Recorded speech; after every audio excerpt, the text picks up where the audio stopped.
राज ठाकरे, आपका स्वागत है।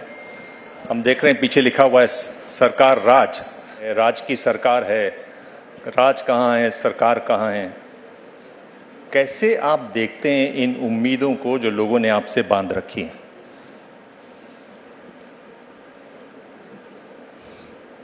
पहले तो मैं एबीपी माझा का मैं शुक्रगुजार हूं कि मुझे आज यहाँ पे आपने मुझे बुलाया और आपने मुझे जो अभी क्या हुआ नजदीक जी, आवाज नहीं आ रही है? हाँ आ रही है। मेरी कौन दबा सकता है?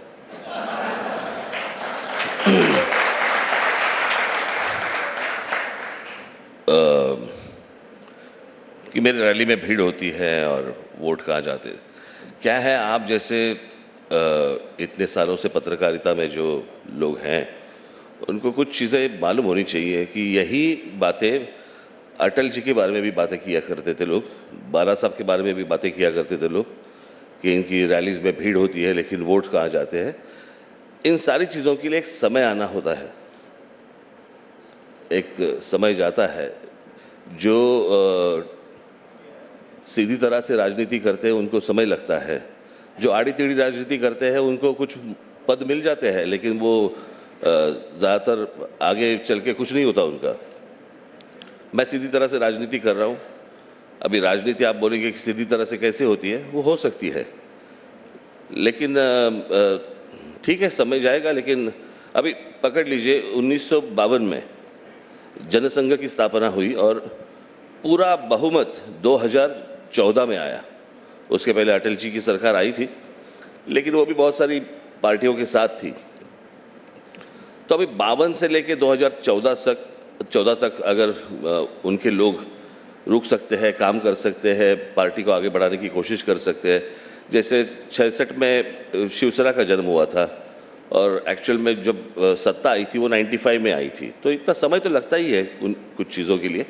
मुझे और मेरे पास पेशेंस है और लोग जोड़ते जाऊंगा और सत्ता लाऊंगा। जी, आप कह रहे हैं कि लोग जोड़ते जाएंगे, पर हम देख रहे हैं कि इस बार आपके बेटे चुनाव लड़ रहे हैं, वो भी जुड़ रहे हैं एक तरीके से। आपने माहिम दादर की सीट चुनी है, खास वजह आपने ये सीट चुनी? थोड़ी लंबी कहानी है, बताऊं?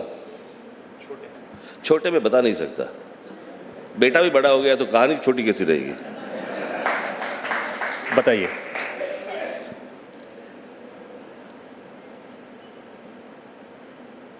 अगर एक हमारी मीटिंग हुई थी हमारे पार्टी के नेताओं की, उस पार्टी की मीटिंग में जब मैं नहीं था, वहां पे हमारे बाला नांदगांवकर और बाकी सारे लोग थे। उन्होंने कहा कि सारे जो नेता है पार्टी के और हमारे सरचेटनीस हैं, इनको इलेक्शन लड़नी चाहिए वगैरह वगैरह, इस तरह की कुछ मीटिंग हुई थी। और उसके बाद वहां पे अमित ने बोला कि अगर सबको लड़नी चाहिए, सब नेताओं को इलेक्शंस, अगर उसने ऐसे ही कह दिया कि अगर पार्टी बोलेगी तो मैं भी लड़ लूंगा। अभी उसकी न्यूज शुरू हो गई, मेरे कान पे आई न्यूज, लेकिन मैंने इतना वो सीरियसली लिया नहीं।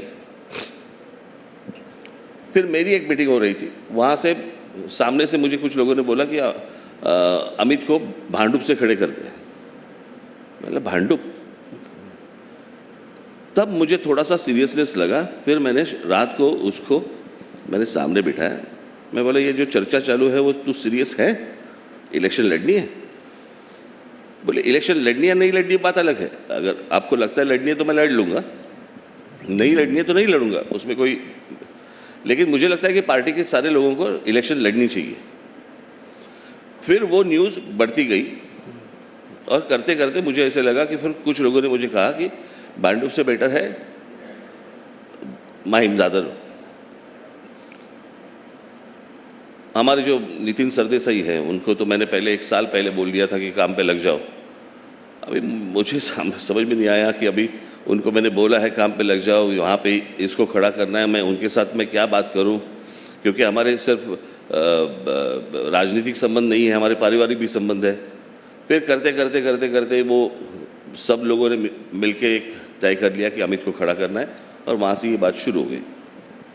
फिर मैंने बोला कि अगर लड़ना, देखो मैं अगर खुद की बात करूं तो इलेक्शन लड़ना वगैरह ये सारी चीज़ों के मेरा टेम्परामेंट है नहीं, क्योंकि मेरा जो अपब्रिंगिंग है वो बाला साहब के साथ हुआ है और जो मैंने देखी है सारी चीज़ें आज तक, उससे मुझे कभी लगा ही नहीं कि मैं इलेक्शन लड़ूं। उसके बाद में अगर घर में बेटा बोलता है कि मुझे इलेक्शन लड़नी है, तो वो भी मुझे समझ में नहीं आ रहा था कि इसको मैं किस तरह से टैकल करूं। लेकिन अगर वो खुद उसने अगर ये रास्ता चुना है तो ठीक है।